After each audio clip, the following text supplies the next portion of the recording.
Hello friends, स्वागत है आपके यूट्यूब चैनल में। तो आज हम 20 क्वेश्चंस को डिस्कस करेंगे। वीडियो के कमेंट में ज़रूर बताना कि आपको हमारी वीडियो कैसी लगी और वीडियो के अंत तक ज़रूर बने रहें। तो चलो शुरू करते हैं हम अपने आज के क्वेश्चंस। तो आज के क्वेश्चंस हैं, भारत के कितने राज्य बांग्लादेश की सीमा से लगते हैं? भारत के जो कितने राज्य जो बांग्लादेश की सीमा से लगते हैं, तो वो लगते हैं 5, याद रखना। अगला क्वेश्चन है, जियो और जीने दो का नारा किसने दिया था? जियो और जीने दो का नारा जो वो लगाया था महावीर स्वामी ने। जिए और जीने दो का नारा महावीर स्वामी ने लगवाया था। ऑप्शन सी क्वेश्चन का राइट आंसर हो जाएगा। अगला क्वेश्चन है, भारत की सबसे ऊंची मीनार कौन सी है? भारत की जो सबसे ऊंची मीनार जो वो कौन सी है? तो वो है कुतुब मीनार। कुतुब मीनार जो भारत की सबसे ऊंची मीनार है। अगला क्वेश्चन है, विद्युत बल्ब के अंदर कौन सी गैस भरी होती है? विद्युत बल्ब के अंदर जो है कौन सी गैस भरी होती है? तो वो भरी होती है ऑर्गन गैस जो विद्युत बल्ब में भरी होती है, यानी कि ऑप्शन डी आपका बिल्कुल सही आंसर हो जाएगा।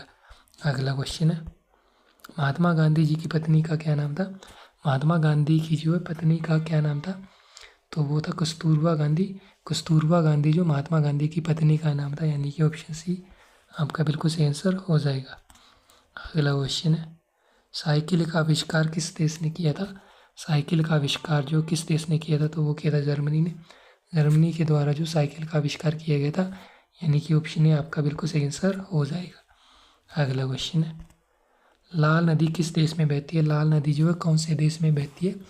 तो वो बहती है वियतनाम में जो लाल नदी बहती है, यानी कि ऑप्शन सी आपका बिल्कुल सही आंसर हो जाएगा। अगला क्वेश्चन है, भारत के राष्ट्रीय चिन्हों में कितने शेर होते हैं? भारत के राष्ट्रीय चिन्ह में जो कितने शेर होते हैं? तो वो होते हैं 4 शेर होते हैं भारतीय राष्ट्रीय चिन्ह में, यानी कि ऑप्शन बी आपका बिल्कुल सही आंसर हो जाएगा। अगला क्वेश्चन है, किस वृक्ष को काटने पर बच्चों की तरह आवाज आती है? कौन सा वृक्ष है जिसे कि काटने पर जो बच्चों की तरह जो आवाज आती है? तो वो है बरगद का पेड़। बरगद का पेड़ जो है को काटने से जो बच्चों की तरह आवाज आती है, यानी कि ऑप्शन डी आपका बिल्कुल सही आंसर हो जाएगा। अगला क्वेश्चन है, भारत के राष्ट्रीय गीत गाने की समय अवधि कितनी है? भारत के राष्ट्रीय गीत गाने की समय अवधि है 65 सेकेंड, यानी कि ऑप्शन सी आपका बिल्कुल सही आंसर हो जाएगा। अगला क्वेश्चन है, ऐसा कौन सा जीव है जो लगातार 3 साल तक सोता है? कौन सा जीव है जो 3 साल तक लगातार सोता है? तो वो है घोंगा। घोंगा जो वो 3 साल तक लगातार सोता है, यानी कि ऑप्शन डी आपका बिल्कुल सही आंसर हो जाएगा। अगला क्वेश्चन है, उगते सूर्य की भूमि किस देश को कहा जाता है? उगते सूर्य की भूमि जो है कौन से देश को कहा जाता है? तो वो कहा जाता है जापान को। जापान को जो है उगते सूर्य की भूमि कहा जाता है, यानी कि ऑप्शन सी आपका बिल्कुल सही आंसर हो जाएगा।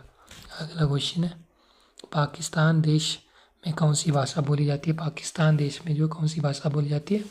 तो पाकिस्तान में सबसे ज़्यादा भाषा जो उर्दू बोली जाती है, यानी कि ऑप्शन सी आपका बिल्कुल सही आंसर हो जाएगा।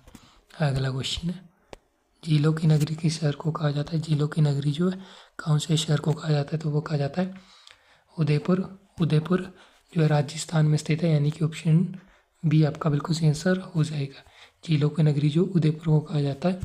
अगला क्वेश्चन है, तिरंगे पर जो अशोक चक्र किसने लगवाया था? तिरंगे पर जो अशोक चक्र किसने लगवाया था? तो वो लगवाया था भीमराव अम्बेडकर ने। याद रखना, भीमराव अम्बेडकर के द्वारा जो तिरंगे पर अशोक चक्र लगवाया था। अगला क्वेश्चन है, भारत का स्वर्ग किसे कहा जाता है? भारत का स्वर्ग जो वो जम्मू कश्मीर को कहा जाता है। याद रखना, जम्मू कश्मीर को जो भारत का स्वर्ग कहा जाता है, यानी कि ऑप्शन सी आपका बिल्कुल सही आंसर हो जाएगा। अगला क्वेश्चन है, भारत का पहला सोने का एटीएम कहाँ खोला गया था? भारत का पहला सोने का एटीएम जो हैदराबाद में खोला गया था, यानी कि ऑप्शन ए आपका बिल्कुल सही आंसर हो जाएगा। अगला क्वेश्चन है, निम्न में से फेसबुक के संस्थापक कौन है? फेसबुक के संस्थापक कौन है? तो वो है मार्क जुकरबर्ग जो है फेसबुक के संस्थापक है, यानी कि ऑप्शन डी आपका बिल्कुल सही आंसर हो जाएगा। अगला क्वेश्चन है, किस पेड़ की लकड़ी सोने से भी महंगी होती है? कौन से पेड़ की लकड़ी जो सोने से भी महंगी होती है? तो वो है अगरवुड। अगरवुड की लकड़ी जो सोने से भी महंगी होती है, यानी कि ऑप्शन डी आपका बिल्कुल सही आंसर हो जाएगा। अगला क्वेश्चन और इस वीडियो का लास्ट, फलों को राजा जो किस फल को कहा जाता है? तो इस क्वेश्चन का आंसर जो आप मेरे को कमेंट बॉक्स में बताएंगे कि फलों का राजा कौन से फल को कहा जाता है। तो दोस्तों, आज की वीडियो में इतने क्वेश्चंस थे। कैसी लगी आपको हमारी वीडियो कमेंट बॉक्स में ज़रूर बताना। तो हम मिलेंगे आपको अपनी अगली वीडियो में इससे भी अच्छे क्वेश्चनों के साथ। तब तक जय हिंद, जय भारत।